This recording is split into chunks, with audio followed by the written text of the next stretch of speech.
Thank you for joining me today. Today, we're going to talk about fruits and spirits and what type of fruit you have in you. And today, we're going to touch on Galatians today, Galatians chapter 5. I'll share that with you. And once we finish, touch on the fruit. Pardon about the wind because it's very windy today in South Africa and the clouds are absolutely immaculate and lovely. Pardon about the wind, it may be blowing away. So got that, and it's also very hot and humid. So in Galatians it says, "In the freedom with which Messiah has made us free, stand firm then, and do not again be held with the yoke of slavery. See, I shall say to you that if you become circumcised, Messiah shall be of no use to you. And I witness again to every man being circumcised that he is in a debtor to do the entire Torah. You who were declared right by Torah, have severed yourselves from the Messiah, have fallen from favor.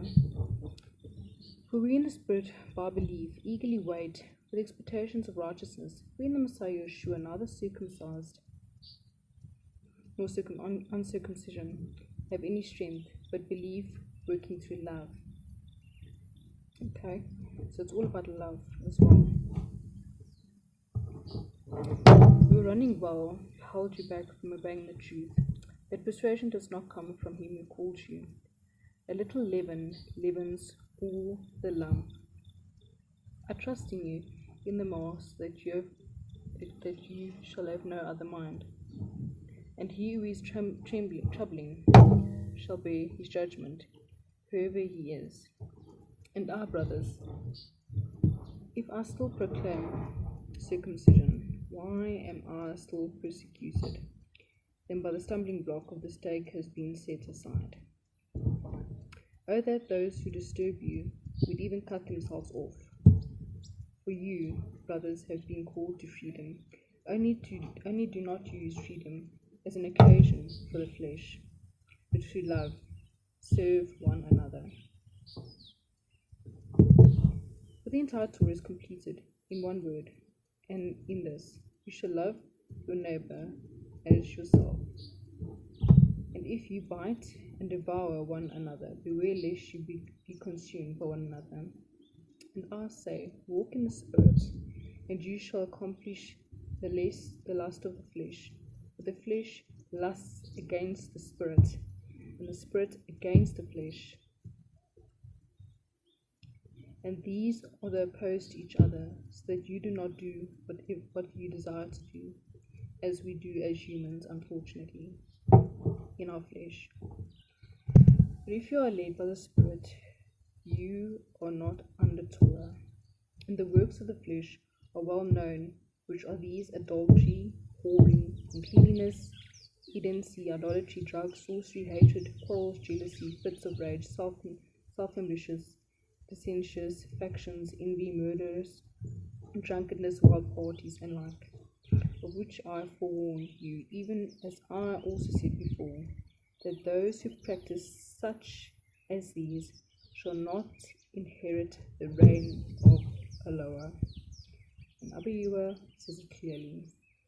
But the fruit of the Spirit is love, joy, peace, patience, kindness, goodness, trust, worthiness, gentleness, self-control. Against such there is no Torah. And those who are of Messiah have impaled the flesh with its passions and the desires. And if we live in the Spirit, let us also walk in the Spirit. Let us not become conceited, provoking one another, envying one another." And there it says. So in other words, what you reap in the flesh is to sow to the flesh. Okay.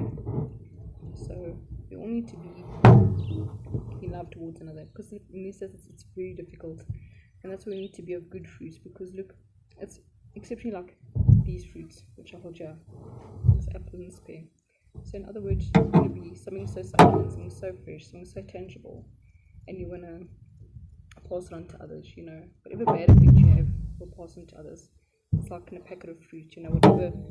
When there's one spoil, it spoils the entire packet. As this dainty pear is becoming dainty and rotten, it's the same. We all need to be of good fruit, of good value to one another, have good vibes on each other, and just have that shalom and such. That's the teaching today, is what Abi wants us all to be like, he wants us to be like him,